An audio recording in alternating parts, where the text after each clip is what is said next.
Hi everybody and welcome to today's Mediaworks Masterclass. So today, I'll start with introductions actually. So my name's David Norris. I'm Chief Operating Officer here at Mediaworks and I host the Mediaworks Masterclass. And today I've got Becca with me. Becca, would you like to introduce yourself? Hi everyone, I'm Becca. So I am a strategic planner here at Mediaworks. So this masterclass is an absolute dream to present, to be honest, but my bag is kind of all about the strategy, the audience, the market insight, competitors, everything like that. But we're going to walk you through that soon. So I was thinking about this title, right? And I was sat there thinking to myself, isn't it funny that we're a digital agency and we're putting up a slide which says why 85% of marketing campaigns fail? Yeah. Right. And I think it's really important to address that. We're not saying all campaigns fail and we're not suggesting that everybody's campaigns are failing out there. But what we're saying is statistically, this is the data around this. And we're going to deep dive into sort of how you can offset that and how you can make sure you're in the 15% that do perform. And I think what you'll find is there's quite a lot of basics, fundamentals here that people need to address as they go through that. So I think, again, we're going to talk about all of those things. And I think for us, it's all about then, how do you turn those disconnected marketing activity into campaigns that build measurable demand?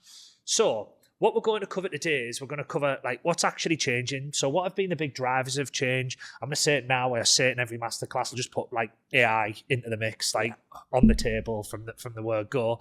But I think for me, we're going to talk a bit about how buyer behaviours change. And I think that's really the key behind when we're thinking about AI in that setting. It's about what that's done to the user journey, how that's changed, how it's evolved, how the platforms are evolving. Marketing complexity and silo campaigns are reshaping the way organisation needs to plan. I think like never been more dynamic, never been more exciting times to think about all the optionality, everything that exists out there.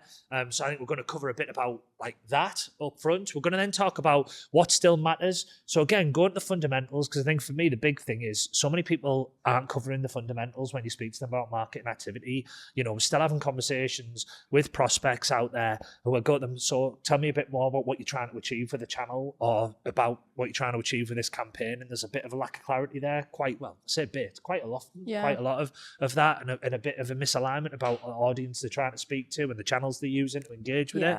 And then I think the third piece is then how we're going to actually plan like campaigns that perform. So what are the fundamentals? What practical guidance can we offer people based on our experience working across the range of clients that we have across a range of sectors?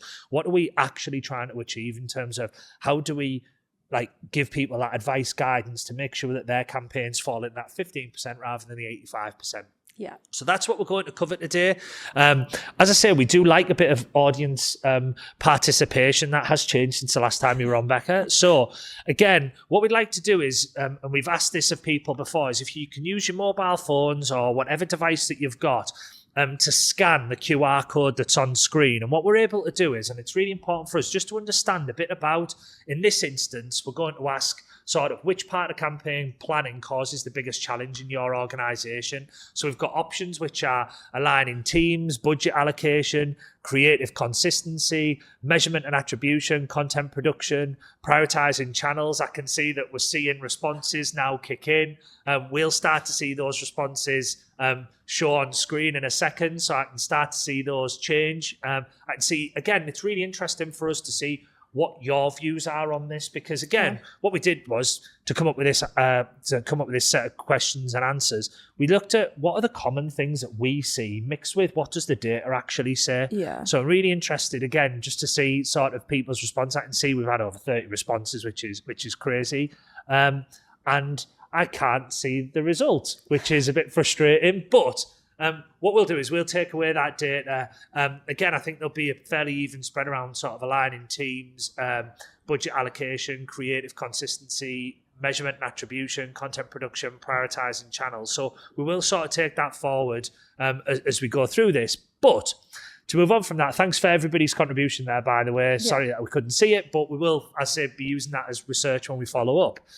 So what's changing? So Becca, I guess what's led us to want to talk about this topic is probably the other way to put it. Yeah, I think probably, and it's on screen now, one of the most shocking stats we kind of look at in our kind of role in the strategy team is that 95% of B2B buyers aren't actually in the market at any given time. So I think really for us, it's like, if 95% of your buyers aren't there, how are you trying to speak to them? And I think two kind of main call outs that we've sort of said on here is like, one, we're trying to capture demand from the 5%, but also we're trying to build the demand with that other 95% that aren't in the market at any given time. So it's things like always on activity, which we're going to get into. But I think that's probably why it's changing and how it's changing the most. Yeah, I think it almost comes back to the conversation, doesn't it, around total addressable market, and also understanding like the need to be, not just focusing on that bottom of the funnel conversion activity, as much as that will be the focus because it drives the commercial sort of drivers in your business at that given time. But once I think you start to understand this, you start to think about, right, well, if they're only in the market of 5% of the time, a B2B sort of marketer or B2B organisation's only in the market 5% of the time, what do we need to be doing to actually make it onto that list when they do start making those choices? So I think that leads us to a really interesting conversation. So I guess 2 points. Marketing's never been more connected. I think we know the impact that one thing has on another. Very few things actually happen in silos. Yeah. Do you know what I mean? But also campaigns have never been more disjointed. And I think it's such an interesting thing when you kind of delve into it, and we discuss this a lot of some of the clients that we share, is, there's actually never been more data, more channels. There's never been more sort of connectivity between those. Every channel can talk to each other. The insights team will absolutely agree with us by saying this. There's never been more data we can get from that, but still everything feels quite disjointed. I think it's, again, about choosing those channels and understanding how we can make that campaign one. I think attribution plays a massive part in this. And I think what we probably need to just call out is like, yes, you can measure a lot of things, but actually a lot of that measurement, and people will be screaming at me, well, do you not just use GA4 for that? Do you know what I mean? And do you not just use all these, MMMs and all the rest of it out there? Yes, but what I'd say is the platforms themselves have made it harder, I think, in terms of that clarity and attribution. Like Meta isn't really speaking to Google, and Google isn't really speaking to LLMs, for example. Do you know what I mean? And that data tells you often, like, there's a lot of claiming of performance that takes place. And I think that, to me, is one of the big drivers of that disjointed piece that we're seeing. Yeah. Like, how can you say that somebody's who searched for in an LLM, put a prompt into an LLM, then got a list of, for example, 3 organisations that they want to find out a bit more, then go into Google search and go, right, these 3 organisations that I'm now aware of, that then get retargeted on social media. It's like there's all of that going on, and at different points they will all take different volumes of credit. And I think attribution is a real challenge as part of this. So I think, look, as I say, they are more coherent, but they are also at the same time more disjointed from a measurement perspective. And I guess that brings us to the modern marketing challenge. So campaign planning has never been more complex. And I think, do you want to talk us through some of the reality and then what that actually creates? Becca? Yeah, absolutely. So again, we've kind of got that stat that 95% of buyers aren't in the market at each time. So, campaigns are kind of trying to build that demand before it's even really there. I think that's a huge problem that's being created at the moment. I would say, again, kind of channels keep multiplying, budgets are spread more thin, and ROI is just harder than ever. I would say kind of on the back of that, it's kind of, there isn't a lack of marketing activity. It's just that nothing is actually that joined up. Yeah, and I think it's an interesting one, that, isn't it? And look, there's a whole series of data on the screen around 10 channels in play. And again, the flip side of that is teams plan by channel, not by audience. And again, we see quite a lot around that. Again, there are a lot of the conversations that I have with friends of mine that run organisations or considering marketing activity is to think at a very channel level, not an audience level, which I think is a real challenge. 60% of budget goes into digital, so again, more spend spread across touch points. That number's only going up. Do you know what I mean? Yeah. It's only been going one direction. And then to the whole point of the session, 85% have sort of failed to prove an ROI. So I think, again, it isn't a lack of marketing activity, it's a lack of a joined up campaign approach. And I think that is really the crux of it today. And then the final point in this section really is that the buyer journey has changed, hasn't it? Yeah. Regardless of whether we like it, don't like it. I mean, for me, I think it's the thing that keeps us coming back for more. It keeps changing. It does evolve. It gives us food for thought, but it has been changing. Yeah, it has been changing. And I think, again, now a lot more of the buyers are researching independently. And like you say, if the channels aren't joined up, you don't know quite where that research is coming from. I think really there's a lot, as was just said on the previous point, 10 channels. There's marketing touch points. If people are looking at 11 or 12 touch points before they've even made a purchase, it's a lot of change. And I think not being able to kind of be discoverable when buyers are actively researching and being memorable is kind of the problem there. Yeah, and I think it throws up all sorts of other questions, which I know we've covered in masterclasses in the past, around things like, how do you then make sure you've got aligned creative? How do you have a consistent brand across multiple assets, across different content typologies? So there's a whole series of things that need consideration when we talk about this. But I still go back to like that for me is so important. Like 89% of B2B buyers use the internet during their research process. Yeah. Like it's massive, and that isn't changing. No, it's only growing. It's not going away. And I think again, which elements of the internet people are using is changing, whether we're searching in TikTok, whether we're using like AI platforms, etc. However different and sort of disparate that's becoming, is like people are still using the internet to find and to come up with the solutions that they want to engage with. So I think that's a really important point. So with all of those things going on, complexity, sort of interconnectedness, user buyer journeys changing, sort of the whole like user customer journey landscape changing, sort of, I think for me, simplifying it's so important, because I think that for me, when I do some talks out there with, for example, SMEs, they feel incredibly, for example, overwhelmed. There's so many channels and they feel that they have to be present on various platforms because a competitor's there, and so they've seen impact over here and they've liked a campaign over there. But I think when you strip it all back, I think you go back to what are the three things that we need to really focus on. And for me, it goes back to audience first, that one connected message, and then obviously channels with purpose. So do you want to talk through each of those? Yeah, of course. I think probably the basis of every strategy that we do is audience first. You're probably sick of hearing me talk about it at this point, but I think understanding who your audience is arguably one of the most important things when you're setting up a campaign. I think defining them, understanding, whether it's a challenge they're experiencing, whether it's a change in the market, whether they don't know how to keep up. I think being able to understand where your audience is actually at is probably the most fundamental point. Then you kind of move on to, okay, well, what actually is that message then? So we know the audience.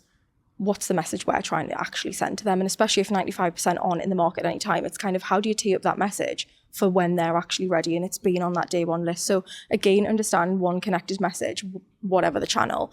And then I think, again, we talk about this all the time. It's really those channels with purpose. I think, people are using 10 channels in the research journey at all time. Most businesses are active on 10 channels. That's great. But I think it's understanding the role that they actually play within that. Yeah, and I think it goes back to, doesn't it, around that, when we talk about that one connected message, it's about visual messaging. Yeah. It's also about sort of written messaging. It's about, and there's, again, even within that, there's different types. I'm thinking about the role of things like video, etc. Do you know what I mean? Like user-generated content versus polished content. There's a whole series of decisions that need to be made. And I just want to go back to that first point, because when we talk about audience first, I think for us, like, yes, we're an agency, right? We spend like vast sums on very specialist tooling that allows us to deep dive into audiences. That's amazing, right? But I think, like, if you don't have that, so you're an organisation that's on this masterclass right now thinking, well, that's all well and good because you're an agency and you've got all this access to data. Like, I think the big overlook for me right now is that first party data. Yeah. So when I think about sort of that audience first, is really, and I'm not talking about anecdote, I'm talking about genuine data, like, analysing your customer list, understanding like where your last batch of inquiries actually came from, sort of when your salespeople, for example, are at a conference, what are the things that they're getting feedback from, do you know what I mean? And how do you collate that? And what I would say is, like, putting aside all of what we're talking about right now, actually that for me is going to be one of the biggest differentiators anyway, because actually we're now talking about synthetic data, we're talking about how you pull the data from the different platforms, but supplementing that with first party data, whether you're feeding Google, Meta, TikTok, whatever you're feeding in terms of the channels, like first party data is such an important role in all of this. Yeah, it absolutely is. Yeah, so again, start with looking at what's the first party data saying, and then think about the other tools as well that do exist. So I guess what the data says about effective campaigns, like what are the key things that the data that's out there tells us about, like what are the things that are going to make an effective campaign? I think, first and foremost, the data kind of consistently prompts the same sort of direction. I think brands are building long-term growth by 2 to 4% of greater growth comes from understanding that audience piece. 33% increases practical Sorry, my eyes have just totally No, went no, it's there. fine. 33% increase in purchase intent. Yes, so B2B yeah. buyers that are exposed to relevant targeted brand advertising are significantly more likely to consider that brand when they enter the market.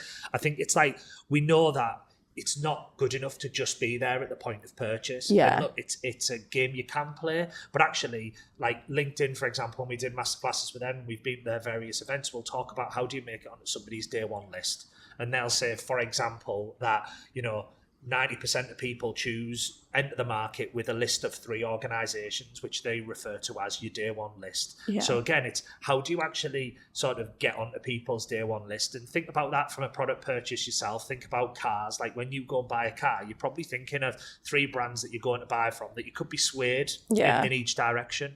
But I think it's so important that we don't just think of it in those big consumer ticket areas. We also think about it in B2B markets or in more sort of niche consumer areas as well. You typically go with the brands that you're aware of and the brands that you know. Yeah, and I think that it's such an important point about that day one list we talk about all the time, but especially if a lot of the buyers that you're looking to target aren't in the market, it is about how do you actually show up on that day one, and it is about where you sit in the funnel as well. Yeah, and I think then the final piece on there is just the 13 pieces of content. We talked about the fact that there's 10 channels. If you think people are engaging with typically 13 pieces of content sort of before making a purchase decision, for me, it's understanding, right, what is the purpose of the content and how are you using that content? So is it educational content that you're producing to educate people on the actual need that could exist or the want that could exist? Is it informational where we're supplying them with information? Or is it that transactional sort of information on a product listing page, for argument's sake, that's telling us about the fantastic reviews that you've got and the product specification and how you actually apply this X, Y, Z. So there's a hell of a lot of things that go into making an effective campaign. Yeah, and I think just touching on that last one, I think a lot of the businesses watching today will have that content that's acting really, really well, whether it's on site, whether it's on social. I think it's just making that content work harder for you, really, isn't it? Yeah, and make it joined up. Yeah, exactly. I think that's the other thing as well. What I think we often see is a massive disjoint as well. Even things like tone of voice and imagery, where, it happened to me the other week where I saw an advert online on social media and I clicked through and I then started to question whether I'd actually clicked through the right site because, again, all of even the assets and the imagery and the colour tone and the font and everything was so different. Yeah. It was like, not sure. And again, that put me off. Yeah. And that will happen. The reality is because there's so much choice out there, it's something we've got to consider. So I guess the new rule then, so we talk about planning campaigns, not channels. Yeah, we do. So I think kind of, every channel runs its own campaign is the traditional way that it's been done. People are setting it up for Meta has a job, TikTok, if they're doing TikTok, has a job, LinkedIn. I think starting with channel and running its own campaign is just not the way that it should be done. I think now, really, if I could give you any takeaway from this, it's that every channel should really contribute to one campaign. So following those 3 principles, understanding your audience, understanding the content that you're trying to do, following that will really lead you in the right way. So understanding that audience, like you said, using first party data, which I'm sure a lot of the businesses will have, building a clear campaign message. So, what do you actually want to get out of this? Give each channel a dedicated role. I think that's something we talk about with our clients quite a lot in terms of, LinkedIn, where does that sit in the funnel? And we'll go into this a little bit deeper, and then measuring the success. Like you say, that attribution piece is massive. Yeah, and I feel like we're talking, obviously, we're a digital agency. What I would say is we do stuff offline as well. Do you know what I mean? Like we do run campaigns that have an offline element. And what I'd say is don't overlook offline. For a lot of B2B organizations in particular, for me, a big thing that we often overlook is like things like conference attendance. If you know that 90% of your audience are going to be at a conference, my view would be is that you're probably trying to raise awareness of the fact that you're going to be at a conference. And I'm not talking about a LinkedIn post 3 days before you turn up at a conference. I'm talking about like campaigns that say, we are going to be at this event. This is what we're doing. And by the way, we're going to warm you up until you come to the conference. And then you can ask your specific questions and or close the deal, for example, at a conference. I'm thinking things like out of home. Recently, you go through an airport, you see sort of big brand activity, out of home posters, sort of banner ads, etc., all over an airport, and it's a really interesting one. And it's there's some fantastically well positioned stuff, but again, be thinking about how does that connect then with what most people are going to do? If that's an awareness driver, right, okay, what's the next action people are going to take on the back of it? Is it I'm going to go up and scan a QR code? Is it I'm going to put a search query in that then looks at where that hotel is or the car hire company or whatever it may or may not be? But I think it's such an important element of, as you say, understanding that user journey and then mapping it out into that funnel. Yeah. I guess for us, we always talk about a free giveaway that we like to give people as an attendee at this masterclass. Today, what we'd like to offer is a free MMeX audit. MMeX is a tool that we've developed across Mediaworks, which allows us to measure marketing experience and digital experience across a number of channels. There's ultimately 5 key pillars of that, and we actually look across about 26 unique data points across anything from things like LLM data, right through your website speed, right through to accessibility, anything on, for example, DPR. And we're able to then benchmark you against your competitor set, which I think is really useful insight. And again, it's something we're speaking with a lot of clients about, and a lot of our clients are driving a lot of value from. So again, if you are interested, you want to know more, want to speak to one of our specialists, then please do sign up. It's a no obligation, free MMeX audit. All you have to do is register. There is a link in the chat. Please do sign up. Let us know who your competitors are, and we're able to then give you insight against your competitor benchmark, and also produce really interesting things like league tables as well, which I think is quite an interesting point. So I guess on the back of understanding campaigns and what makes them successful and what makes them unsuccessful, I guess for me, I always want to finish by, in the last 9-10 minutes is what do you actually do about it? Like, what practical advice? If I'm sat there right now and getting my notebook out and thinking, right, these are the things that I'm going to take away from this session. I'm sure they've taken loads already, Becca, but again, for me, it's about, like, what would you actually do about it? So in sort of basic, simple, structured terms, where the place is to start. And I think for us, step 1 is really about that campaign spine. And what do we mean by campaign spine? I think really understanding what your campaign is actually trying to achieve. I think it's, campaigns in this day and age, everyone's got them, every business is doing them. I think it's understanding what the purpose of yours really is. And I think it's, understanding who the audience is. What's the message you want to convey? Who are you trying to reach is a really interesting point that I think often we do overlook. Like, yes, you'll have a total addressable market, but like we say, if 95% of them are out of market, who's the 5% you want to reach, or who's the 95% you want to build with? So I think understanding that, and then kind of what action do you want them to take? I think this is always a really interesting one with clients. We talk about this a lot of like, okay, but then what's the action on that? Are you leading them to a form? Do you want them to purchase on website? Do you want them to call one of your sales teams? I think it's really understanding where that place fits into your campaign. Yeah, and I think for me, a high level one would be as well is making sure it links with your commercial objectives. Because I think, like, again, we see a complete mix of clients doing a mix of things. So again, when we speak to prospects out there and we're doing pitching processes, it's really interesting to ask the questions around what classes as a conversion, like what do you think a conversion is and what information would you need for it to be a good conversion? And look, conversion might not actually be your thing. Right? I'm making an assumption there, but I think ultimately you have to make sure it's aligned to your commercial objectives. Because the other thing I'd say is that I've seen it before where people have ran a campaign and then they're sat there going, well, we drove all these leads, but then actually we didn't have the infrastructure to deal with all the leads that came through. And you sat there thinking, well, we need to make sure that we're maximising sort of every pound spent, and I think that for me is such an important element. So defining that campaign spine, be an audience first, understand what problem we're trying to actually solve, understanding the message we want them to remember, and then again thinking about what that conversion piece is absolutely crucial. And I would literally use that as a checklist. I think it's a really good place to start. Then once you've done that, the next stage for us is then assigning a role to every channel. And this is so, like, again, we talked about it right at the beginning, the siloed nature that you can go down, the route you can go down. But again, assigning a role to every channel is so important. Yeah, and I think it's something that we work on, together with the paid team or with SEO, whichever team we're working with, quite frequently is a site, where do they all fit? It's great being active on every channel, but do they actually have a purpose? Where are we trying to drive the business from? So I think first and foremost, if you're kind of creating awareness, great. Others are going to build consideration. Do you want to drive demand at the bottom? I think it's just understanding where that is and where it fits in those kind of awareness, consideration or demand sort of pillars. Yeah, and I think it is, isn't it? I think that's a nice way to put it. And look, we could have put this up as a funnel. I've seen it where we almost put it in a cyclical motion as well now. But I think you do, ultimately, you sit there and I always think about, like, what are you trying to do at each stage? And I think even just literally drawing it out and putting logos into the relevant areas is super important. This has become so much harder, I think, over the last 5 or 6 years, because a lot of the platforms themselves will talk about being a full funnel solution. So they'll go, well, we can serve across the funnel.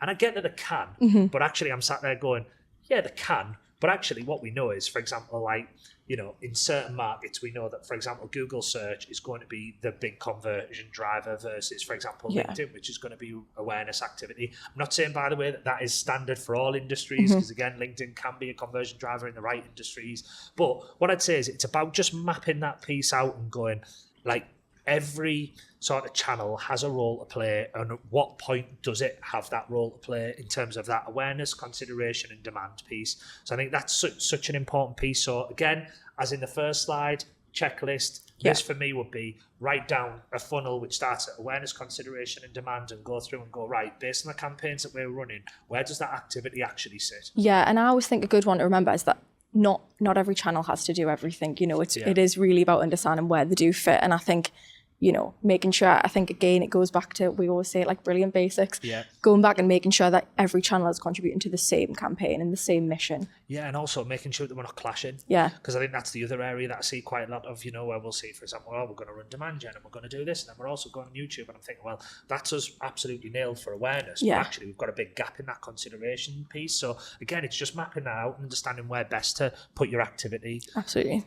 And then I think sort of this third step is measurement. You know, we talk about this. We are a very performance-driven organization. That's where we operate. It's where we've came from for the last 18 years. Like, we were in that performance space. So for me, it's about, you've got to understand what the measurement piece is going to be before you start. And again, like, it's great. I've seen it before where people, you know, again, I'll be in the school run, the school pickup. I'll be watching my children play football on a Saturday. Someone will be talking to me about their marketing activity, and they'll be, oh, well, our agency said our cost per click's coming down, and that's a good thing. And I'm going, well, it might be, might not be. You know, so again, really understanding what the campaign KPIs and the channel KPIs are is so important, isn't it, Becca? Yeah, and I think, again, it goes back to understanding what it is you're trying to drive. Like you've said, I think, you know, you're saying, and it's maybe a controversial thing to say, LinkedIn's just top, but for some businesses, like you say, it won't be. I think understanding where it actually fits, you know, and ultimately it is, what's the business goal? Because for some of our clients, it is just brand awareness. For some of them, it's just conversions. For some, it can be, we'll have primary KPIs, secondary KPIs. So, you know, also it's just a call out that we might have more than one. 100%. It could be event signups. Exactly. You know, it could be like, I think for me, like, that's one of the exciting things of where we're at with marketing right now, is it can drive to so many goals. But again, it's about making sure that we've got that alignment between what the commercial objectives are for an organization. And for reference, we're not living in a world where we assume that everybody's doing like only one thing at any given time. Like, of course, there's going to be potential events going on. There's potential sales going on over here. We need to raise awareness over there. So, but again, it's that audience first approach. Like, let's make sure that we aren't confusing the audience that exists by trying to hit them with too many different messages. I think it's really important. Yeah, absolutely. So I guess that leads us to the final minute, really. On closing thoughts, I think the key takeaways for me would be around, like, strategy has to become before channels. And I think, like, that's such an important element. We'll do a lot of masterclasses, whether I'm talking about UX, whether I'm talking about creative, whether I'm talking about paid search, paid social, programmatic, SEO, LLMs, like, you know, websites themselves, whether we're talking about all of that. For me, it's about strategy sitting at the center of that. And that's where we always start. Like, whether we're pitching, whether we're talking to our clients, it starts with audience. And I think that's such an important element, and really understanding what the problem is. And it's about the message, not the plan. Like, I think that's such an important piece. It's about the message, not the channels that you're focusing on. I think the other second point to take away would be every channel needs a purpose. I think that's such an important point that you've covered really well, Becca, is that, like, yes, the strongest campaigns don't run separate channel strategies. What they do is they understand what the role of that channel is within the wider strategy. It's not about simply going, oh, well, our SEO is doing this and our PPC does this. It's about going, no, but you do know those things overlap. You do know, like, creative sits across it all, and you do know that. So it's about us understanding, like, where everything fits and making sure that sort of every channel is playing its part and playing the part that you want it to play, and making sure that you utilize it in that way. And then finally, it's about measuring demand, not just activity. Like, again, you can be really busy in this area. There is so many things now. There's so much choice out there. There's so much noise. You know, if you literally go and watch all the LinkedIn gurus and go onto Instagram and you'll hear marketing this, and you'll be seeing people tell you how to write a strategy in Claude and all the rest of it. And you sit there and go, yeah, I get all the generic stuff. But you actually sit there and go, for me, it's so important that we are actually setting ourselves up and going, right, but what we're trying to achieve, like what we're trying to measure, like, yes, it's great that impressions up, do you know what I mean? And impression shares up, and it's great that volume's here. And you start going, right, but is that actually driving organizational performance? And that's got to be the main driver, and work your way back from there. So I think, thank you very much for everybody engaging with the session. Thank you very much, Becca, for participating and developing this session along with myself. And thank you, as everyone who's enjoyed and joined today's Mediaworks Masterclass. I look forward to seeing you at one in the future. Thank you very much. Enjoy the rest of your day.